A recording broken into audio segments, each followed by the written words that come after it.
오늘의 본문 말씀은 신약성경 베드로전서 4장 7절로 11절까지 말씀입니다. 베드로전서 4장 7절로 11절입니다.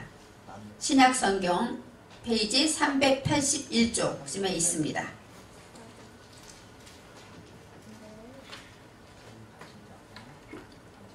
만물의 마지막이 가까웠으니 그러므로 너희는 정신을 차리고 근신하여 기도하라. 무엇보다도 열심으로 서로 사랑할지니 사랑은 허다한 죄를 덮느니라. 서로 대접하기를 원망 없이 하고 각각 은사를 받은 대로 하나님의 각약 은혜를 맡은 선한 청지기같이 서로 봉사하라. 만일 누가 말하려면 하나님의 말씀을 하는 것 같이 하고 누가 봉사하려면 하나님의 공급하시는 힘으로 하는 것 같이 하라. 이는 범사에 예수 그리스도로 말미암아 하나님이 영광을 받으시게 하려 함이니 그에게 영광과 권능이 세세에 무궁토록 있느니라. 아멘. 오늘 말씀의 제목은 만물의 마지막이 가까웠으니입니다. 만물의 마지막이 가까웠으니. 오늘은 11월 28일 11월 마지막 주입니다. 그리고 이틀만 지나면 12월이 돼요. 12월이 되면 달력은 딱 한 장이 남고 그거 하나만 남은 것을 보면서 이제 12월이니까 성탄절을 준비해야지 이런 마음을 갖게 됩니다. 성탄절이 끝나면 어떻게 되죠?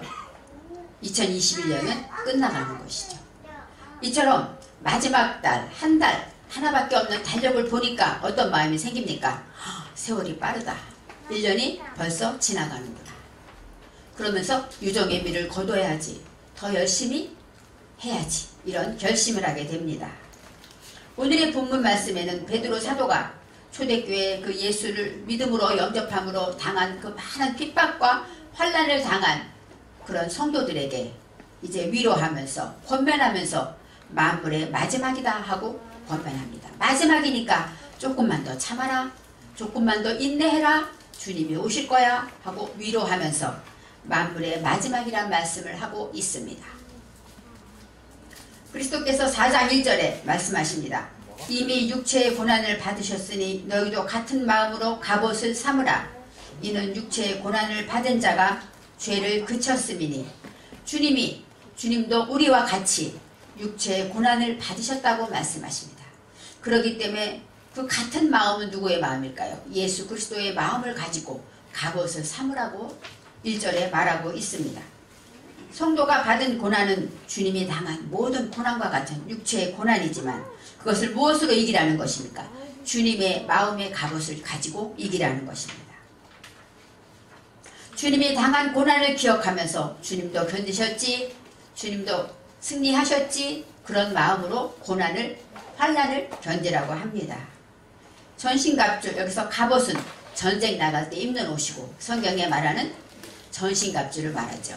이 갑옷은 마귀의 계계를 대적하기 위해서 싸우는 것이고 저와 여러분은 이 세상에서 영적으로 전쟁에 나가 있기 때문에 예수님의 마음의 갑옷을 가지고 그 갑옷을 입음으로 이제 고난을 견디라고 말씀하고 있습니다. 육체의 고난과 환난은 지금 많은 유대인들이 예수를 영접했기 때문에 추례당하고 쫓겨나고 가정에서도 쫓겨나요. 그래서 하던 사업도 못하고 요즘 말하면 노숙자같이 예수님 때문에 모든 것을 다 버리고 환난과 핍박을 당하며 살아가는 기독교인들입니다. 그들에게 마지막으로 하시는 말씀은 예수님의 십자가 지심으로 하나님의 뜻을 이룬 것처럼 우리도 주님의 마음을 가지고 참고 견디면 주님이 오실 때 심판의 모든 영광의 주로 오실 때 우리에게 멸관을 주실 것이다 하고 위로하면서 말씀하고 있습니다. 세상의 끝, 예수님이 부활하시고 하늘로 올라가시면서 천사들이 말했어요. 너희들이 예수님 하늘로 올라간 것을 본 그대로 오시리라. 그래서 그들은 예수님 말씀대로 기도하면서 예수님이 다시 오기를 기다렸습니다. 그때부터 말세는 시작된 것이죠. 그래서 많은 사람들이 예수님이 다시 올 거야 하고 준비하며 항상 예수님을 기다리는 마음으로 성도들이 살았습니다. 초대교회 성도들이 이런 믿음이 없었으면 그 불같은 시험을 견디기 어려웠을 것입니다. 베드로 사도도 아마 그 믿음이 있었어요. 그래서 그 베드로 사도 마음에는 진짜 주님이 금방 오실 것 같았어요. 하늘로 올라가신 것을 봤기 때문에 분명히 오실 거야. 나는 믿어. 하고 생각하고 있었을 것입니다. 저와 여러분도 이제 그 시대가 2000년이나 지나갔습니다. 그러니까 얼마나 더 말세를, 그래서 말세의 지말이다 하고 말하죠. 말세의 끝을 달려가고 있습니다. 모든 환경을 보고, 모든 요즘 같은 코로나와 또 기후와 모든 우주 환경과 역사를 볼 때 정말로 세상 끝이 오고 있지 않은가 과학자들이 말하고 있지 않습니까? 이제 오늘이라는 것은 저와 여러분에게 하나님이 주신 선물입니다. 그렇지만 내일은 있다고 보장할 수가 없어요. 내일은 누구 것입니까? 하나님의 것이에요. 하나님이 주셔야만 우리는 살 수 있는 것입니다. 그렇기 때문에 우리는 오늘을 마지막처럼 열심히 그리고 주님을 사모하는 마음으로 주님의 마음에 갑옷을 입고 환난과 역경을 견뎌야 한다고 말하고 있습니다. 분명히 성경에 주님은 다시 오실 것이고 심판주로 오신다고 말씀하셨기 때문에 분명히 주님은 오십니다. 우리가 살아서 오실지 아니면 우리가 죽은 후에 그 후에 오실지 알지 못하지만 성경은 그대로 기록되어 있고 그 말씀은 진실이기 때문에 우리는 말세를 믿습니다. 이제 베드로 사도는 말세를 당한 우리에게 마지막이 가까웠으니 어떻게 살아야 하는가 말씀하고 있습니다. 7절 말씀에 만물의 마지막이 가까웠으니 그러므로 너희는 정신을 차리고 근신하여 기도하라 하고 말하고 있습니다. 이 만물의 마지막이라는 것은 쿠추입니다. 쿠추라는 것은 마지막, 끝 그런 뜻도 있고 추수, 종말 이런 뜻이 있어요. 바로 추수한다 얘기는 뭐예요? 다 자라서 이제 잘라서 곡간에 넣는 것이죠. 추수한다는 것이 바로 마지막이란 추수의 뜻이 있습니다. 지난주에 찬송 부른 추수감사절 찬송 중에 넓은 들의 익은 곡식 황금 물결 이루어 그 찬송이 지난 음악 강의 시간에 교수님이 그거는 추수감사절 노래가 아니고 선교의 노래래요. 그래서 어떤 가사가 있냐면 거둬들인 모든 알곡 참고 드린 후 주가 베풀 잔치자리 우리 참여하리라. 그렇죠. 주님이 잔치 베풀 때 우리가 거두고 추수하고 애쓴 그 영혼들을 다 천국에 드린 다음에 주님과 함께 천년만년 잔치를 누리겠다. 이런 그 영혼 구원에 대한 선교에 대한 노래라고 했습니다. 바로 추수는 영혼 구원이고 우리의 마지막이면서 우리가 정말로 가난 끝까지 사모하고 따라가야 할 그런 일인 것입니다. 그래서 만물의 마지막이라는 것은 이것처럼 추수하다, 잘라버리다. 우리는 날마다 말세를 맞아야 됩니다. 왜냐하면요, 우리 안에 있는 무지, 우리 안에 있는 욕심 이런 것들을 잘라내는 것이 바로 마지막이라는 것이에요. 내 속에 있는 화가 오늘로 잘라져 나가면 우리는 주님을 새롭게 만날 수 있는 마지막이 되는 것입니다. 그래서 우리는 순간순간 마지막도 있고 주님이 오시는 마지막도 있고 우리는 우리 삶에서 오늘 하루도 마지막이다 이런 마음으로 산다면 저와 여러분은 부끄럽지 않고 하나님을 온전히 의지하며 살아갈 수 있을 것입니다. 정신을 차리고 근신하여 기도하라. 정신을 차리다. 이것은 이르라는 것인데 이르는 가마를 가열하다. 어떤 것일까요? 뜨겁게. 마음을 뜨겁게 하라는 것이죠. 그냥 냉랭하게 있지 말고 가슴을 뜨겁게 불타는 마음을 가지고 또 말세가 온다니까 어때요? 두려움도 가져야죠. 아, 내가 죄를 짓다가 오늘 주님이 오시면 어떡할까? 공포와 두려운 마음도 가지고 그렇게 정신을 차리라는 것입니다. 졸고 꾸벅꾸벅 졸면서 나를 지나라는 것이 아니라 정신을 차려서 정말로 두려운 마음과 내 마음을 뜨겁게 해서 그렇게 근신하라고 말합니다. 근신하라는 것은 찬하인데 찬하는 어떤 굽혀지다, 겸손하다 이런 뜻이 있어요. 그러니까 내 마음을 낮추고 겸손한 마음으로 주님을 사모하는 마음으로 이제 금주하다라는 뜻도 있어요. 술 마시지 말고 근신하는 게 그런 뜻이 있습니다. 그처럼 허랑방탕하지 말고 기도를 해야 돼요. 정신 차리고 그냥 뜬 눈으로 중원본 그냥 평소에 하던 대로 기도하지 마. 왜요? 마지막이니까 어떤 기도를 해야 될까 생각하고 기도해라. 이렇게 말씀하고 있습니다. 기도하다라는 것은 팔랄입니다. 팔랄은 어떤 뜻이냐? 결정하다 이런 뜻이에요. 티투 팔랄 그러면 강하게 결정하다 이런 뜻이에요. 기도를 한다는 것은 하나님 이거 되게 해주시고 이거 되게 해주시고 이렇게 내 목적만 소원만 나의 안을만 구하는 것은 진정한 기도가 아니죠. 하나님의 말씀을 듣고 이제부터는 기도해야지, 이제부터 전도해야지, 더 일찍 일어나야지, 부지런해야지 이렇게 내가 스스로 결정하는 것이 바로 기도라고 볼 수 있습니다.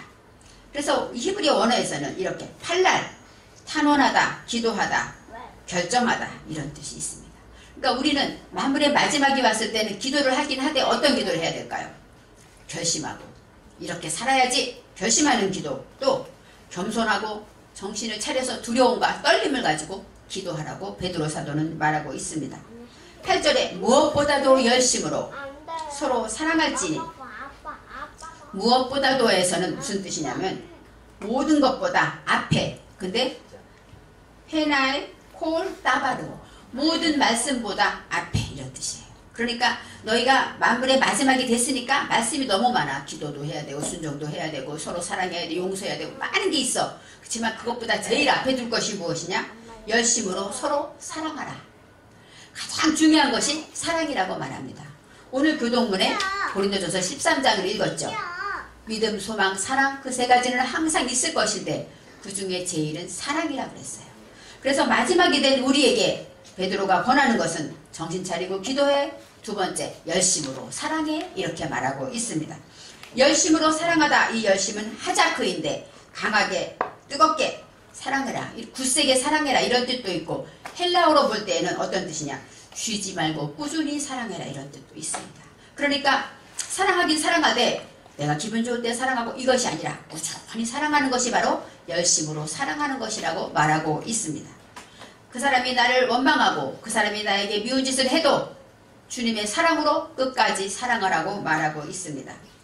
이 그 사랑하다는 것은 아하부인데 헬라어로는 아가페죠. 아가페는 뭐예요? 신의 사랑이에요. 하나님의 사랑입니다. 저와 여러분은 하나님의 사랑을 받았기 때문에 그 사랑을 받은 저와 여러분은 누구를 사랑하든 열심으로 주님의 마음으로 끝까지 섬기며 사랑하라고 말씀하고 있습니다.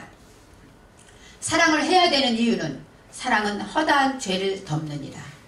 주기도문에 나와 있죠. 우리가 우리 죄를 용서해 준 것 같이 우리 죄를 사하여 주옵소서. 그 말씀을 들으면 내가 남을 용서 못하면 주님도 용서 못하나? 이런 생각이 듭니다. 바로 사랑은 허다한 죄를 덮기 때문에 주님의 큰 사랑을 받은 저와 여러분은 그 사랑을 눈으로 그 사랑을 가지고 보면 용서 못할 죄가 없다는 것이죠. 그래서 내가 무엇을 하든지 간에 죄를 덮을 수 있는 사랑을 가질 수가 있습니다. 내가 그를 용서해야 주님도 나를 용서하신다고 생각하면 오늘 밤에 주님이 오신다고 할 때 내가 하나라도 용서 못한 것이 있다면 어떨까요? 두려운 마음으로 용서하라는 것입니다. 그래서 그렇기 때문에 더욱더 뜨겁게 사랑하라고 말씀하고 있습니다. 허다한 죄를 덮는다. 여기서는 허다하다는 게 라브입니다. 라브는 많다, 무수히 많은 이런 뜻이 있고, 죄라는 것은 하타가 아니라 여기서는 파사로 나옵니다. 파사는 어떤 뜻이냐? 반역하고 범죄하고 변절된 거예요. 우리가 예수를 믿었기 때문에 원죄는 용서를 받았죠. 그런데 예수를 믿고 살아가다 보니까 주님의 말씀에 변절되고 나도 모르게 반역하고 주님 말씀을 위반하는 일이 있다는 것이죠. 그렇게 예수의 자녀이면서도 우리는 순간순간 반역하고 범죄하는 일이 있는데, 그런 것들을 덮기 위해서 우리는 사랑을 뜨겁게 사랑하라고 말씀하고 있습니다. 헬라어로는 이 죄가 하말티아인데 관역이 빗나가다 이런 뜻이 있어요. 관역, 우리가 분명히 쏘기는 가운데로 쏘았는데 빗나갔다는 것이죠. 왜요? 나도 모르게 죄를 짓게 된다는 것입니다. 하나님의 말씀대로 살지 못하게 되는 것이 바로 죄라고 말합니다. 예수의 사랑을 받았기 때문에 저와 여러분은 모두를 용서할 수 있고, 모두를 용서한 사람, 그 사람만이 남도 용서할 수 있고 하나님 안에 사랑을 누릴 수가 있다는 것입니다. 제 9절 말씀에 첫째는 기도하고, 두 번째는 사랑하고, 마지막으로 세 번째 말합니다. 서로 대접하기를 원망 없이 하고, 서로 대접하라고 말합니다. 여기에서 서로라는 것은 이씨 나오고 라가 나와요. 이씨는 서로 사람끼리, 근데 라라는 것은 동료, 친구, 연인 이런 뜻이에요. 그러니까 예수 믿는 성도들, 형제들 그런 사람들끼리 특히 대접하라고 말해요. 아까 말했죠. 많은 기독교인들이 그 베드로 사도가 성경을 쓸 그 시대에는 너무 핍박이 강해서 예수만 믿었다 하면 쫓겨나고 먹을 것도 없고 잘 곳도 없는 그런 성도들이 많았다고 합니다. 그렇기 때문에 좀 여유 있는 성도들 집으로 와서 먹여주기도 하고 대접하기도 했고 재워주기도 했다는 것이에요. 그래서 많은 사람들이 성도들이 이렇게 어려움에 환난을 당한 성도들을 숙식을 제공하기도 했다는 것이죠. 그런데 대접하다 보면 어때요? 어느 날 나도 많지 않은데 불평하고 눈치도 없어. 또 우리가 가끔 그러죠. 빚진 사람이 나보다 더 잘 먹고 쓰면 어때요? 내 돈도 안 갚고 저렇게 쓸 때 화가 나잖아요. 그것처럼 대접하는 성도들이 처음에는 은혜로 했겠지만 얼마나 어려우니까 함께 나눠야지 했겠지만 사랑이 식을수록 어때요? 원망이 생길 수 있었을 거예요. 그래서 이 베드로가 굳이 대접하다 이런 말씀을 쓴 이유는 그런 상황이 있었기 때문에 그렇게 말하고 있는 것입니다. 마태복음 7장 70절에는 황금률이 있죠. 너희가 남에게 대접을 받고자 하는 대로 너희도 남을 대접하라. 여기서 말하는 대접은 오늘의 대접이 아닙니다. 이것은 하페츠라서 자원하는 기쁨으로 하라는 것이에요. 남을 대접할 때 자원해서 해라 이런 뜻이지만 오늘의 말씀에 이렇게 오라라는 대접은 어떤 오라흐라는 것은 식사를 공급하다 이런 뜻이 있으니까 진짜로 재워주고 먹여주고 이런 대접을 말하는 것입니다. 그래서 서로 대접할 때 원망 없이 하라. 바로 원망하는 투덜대고 불평하지 말아라. 왜요? 그것은 하나님이 지금 말세를 만난 우리가 환난을 당하고 핍박을 당하고 고통을 받는 우리가 할 일은 기도하고 사랑하고 대접해야 하는 일이기 때문에 그렇게 원망 없이 하기를 원하십니다. 우리가 교회 봉사를 하다 보면 많은 사람들이 하다 보면 나는 하는데 저 사람은 안 하고 그렇죠? 그렇게 마르다와 마리아처럼 불평하고 원망하는 일이 많이 있습니다. 그렇지만 하나님이 원하는 건 그렇게 원망하려면 하지 않는 게 낫겠죠. 왜요? 내 속에 죄를 품기 때문이죠.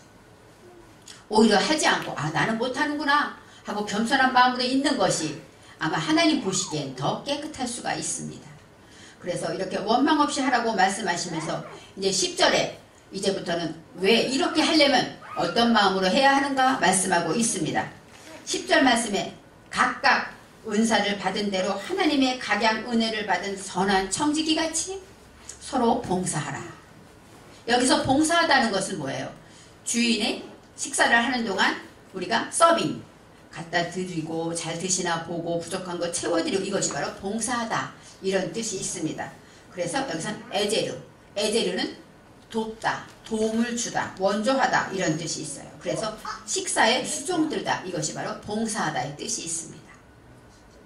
그러면 각각 은사를 받은 대로 우리가 여기서 말하는 하나님의 사랑의 은사를 받았죠. 여기서 은사는 헤세드입니다. 헤세드는 뭐예요?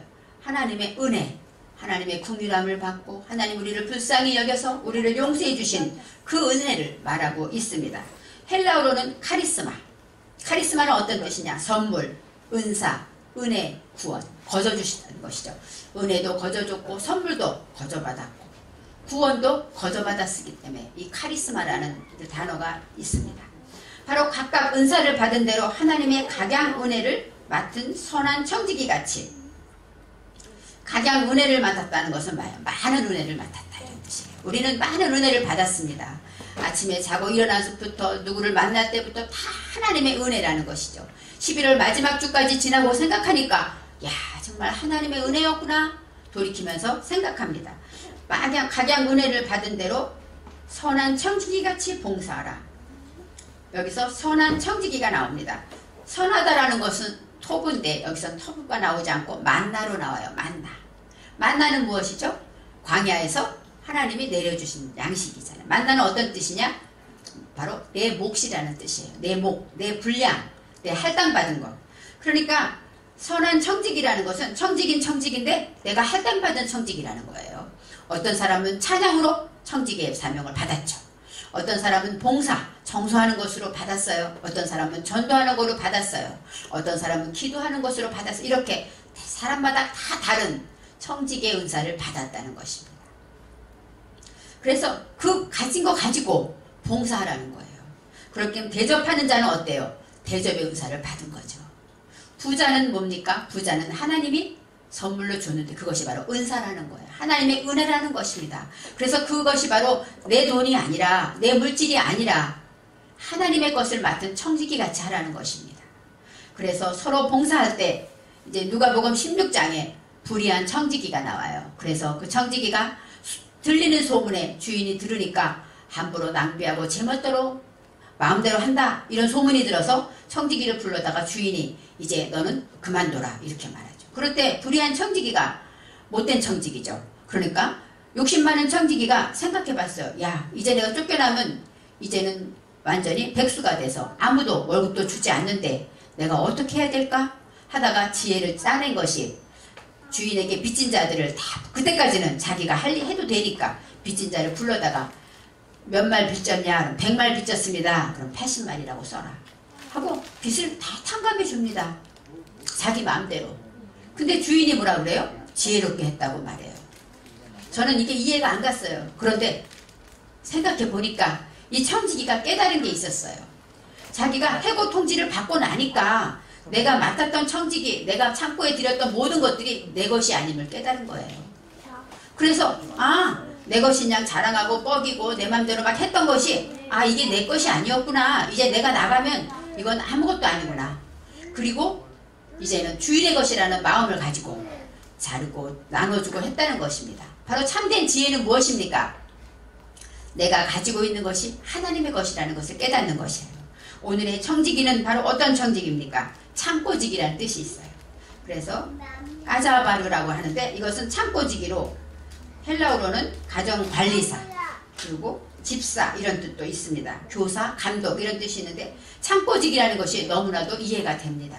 창고지기에 제가 맡은 창고지기에 제가 열쇠를 가지고 있죠. 열쇠를 열면 그 안에 모든 것이 있습니다. 그렇지만 그것이 내 것입니까? 아니죠. 주인이 꺼내라 그러면 꺼낼 것이고 갖다 넣어라 하면 넣을 것이에요. 그래서 이 모든 것이 내 것이 아니라는 마음을 가질 때 대접할 수 있는 것이죠. 내가 내 집에 냉장고에 있는 것이 다 내 것이라고 말하면 대접받는 사람한테 다 주다 보면 아깝고 나는 먹을 것이 없는데 이럴 수 있어요. 하지만 이것이 주님이 내게 주신 것이구나 생각하면 그때 원망 없이 대접할 수 있겠죠. 그래서 청지기의 마음을 가진다는 것은 하나님이 내게 주신 만큼만 하라는 거예요. 내 것을 하고 남이 왜 저걸 안 해? 그런 얘기 하지 말라는 것이죠. 내게 맡긴 거, 내 창고에 만약에 음료가 있다면, 술이 있다면 그것만 감당하라는 것입니다. 내가 하는데 왜 쟤는 안 해? 쟤는 다른 것을 하고 있죠. 이렇게 청지기의 사명을 가진다는 것은 이 만나처럼 하나님이 선한 청지기는 어떤 것이냐? 내게 주신 만큼만 하는 것이 선한 청지기라는 것입니다. 내게 할당된 것만큼, 내게 정해준 것만큼 그것만큼만 열심히 하나님의 것이라 믿고 받은 대로 봉사하는 것이 바로 하나님의 청지기의 사명인 것입니다. 아까울 것이 없어요. 왜요? 하나님 말대만 하면 돼요. 이것을 주인이 다 내간다고 해도 다 텅텅 비워도 걱정할 게 없어요. 내 월급은 주인이 주니까. 이것이 텅텅 비워도 언젠가 주님이 채울 것이고 이렇게 내 마음의 지혜로운 청지기처럼 내 것이 아니다. 내 건강 내 것이 아니다. 내 가족, 내 식구 내 것이 아니다. 하나님이 지켜주셔야 되고 하나님이 보호해야 된다는 것 이런 마음을 가지면 참으로 지혜로운 청지기가 될 것입니다. 이제 11절 말씀에 만일 누가 말을 하려면 하나님의 말씀을 하는 것 같이 하라고 해요. 그래서 말할 때 우리가 함부로 말하지 말고 하나님의 말씀을 하는 것처럼 전도할 때 말하는 것처럼 해라. 또 봉사를 하려면 하나님의 공급하는 힘으로 하는 것 같이 해라. 이렇게 말씀합니다. 그래서 이렇게 모든 일을 하는 이유는 뭐예요? 범사에 예수 그리스도로 말미암아 하나님이 영광을 받으시게 하려 합니다. 이렇게 성경은 말하고 있습니다. 왜요? 마지막 때에 우리는 누구에게 영광을 돌려야 합니까? 하나님께 영광을 돌려야죠. 하나님 기쁘시게 살아야죠. 그러기 위해서는 정신 차려 기도하고 또 두 번째 뜨겁게 사랑하고 세 번째 불평하지 않고 원망하지 말고 대접해야 되는데 그럴 때는 어떤 마음으로 해야 됩니까? 청지기 같은 마음으로 또 말을 할 때는 하나님의 말씀을 하는 것처럼 또 봉사를 하게 되면 내 힘이 아니라 하나님의 힘으로 하나님 주신 힘으로 하는 것처럼 그렇게 하라는 것입니다. 저와 여러분도 봉사를 할 때 내가 어떤 때는 아무리 하고 싶어도 시간이 안 나면 못합니다. 아무리 하고 싶어도 건강이 못 따라주면 못합니다. 그래서 정말로 제가 목사로서 이렇게 말씀을 읽을 수 있다는 것이 얼마나 큰 복인가 생각하는 것은 왜요? 목사니까 설교를 준비해야 되기 때문에 날마다 말씀을 가까이 하는 것입니다. 그건 바로 제게 주신 은사인 것입니다. 바로 저와 여러분도 저처럼 많은 은사가 있습니다. 이 모든 것을 청지기의 마음을 가지고 하나님의 말을 하는 것처럼 또 하나님 주신 힘으로 하는 것처럼 그렇게 할 때 주님이 영광을 받으신다고 말하고 있습니다. 이제 만물의 마지막이 가까웠으니 하고 베드로가 간곡히 권하는 말씀은 간절한 권면입니다. 나 제발 너희들은 제발 이렇게 해라 하고 말하고 있습니다. 기도하고 사랑하고 대접하라고 말합니다. 오직 그것은 하나님의 영광을 위한 삶을 살기 위해서이고 우리가 사는 것도 하나님의 은혜로 살고 있습니다. 이제 한 달을 나가면서 이제 1년이 지나가는구나 하고 생각할 때 하나님의 은혜로 살았다. 오늘 하루도 하나님의 은혜로 살고 있습니다. 이 시간 예배도 하나님의 은혜로 드리고 있습니다. 내일도 이제 오직 하나님의 은혜 없이는 우리가 살 수 없다는 고백을 하면서 말세를 만난 믿음으로 날마다 오늘을 그런 마음으로 살아간다면 우리는 날마다 정신 차리고 근신하여 기도하며 더 뜨겁게 사랑하며 서로 사랑하며 섬기는 저와 여러분이 되시기를 바랍니다. 기도하겠습니다. 사랑의 하나님, 만물의 마지막이 가까웠으니 세상 사람들이 마지막을 말하고 있습니다. 우리 믿는 성도들은 오히려 더 안일하게 마지막을 잊어버리고 살고 있습니다. 하나님, 날마다 주님이 내게 주신 선물이라고 생각하며 마지막이다라는 마음으로 더 기도하고 더 많이 사랑하며 더 많이 대접하고 섬기며 살아갈 수 있도록 우리에게 믿음을 더하여 주옵소서. 감사드리며 예수님의 이름으로 기도합니다. 아멘.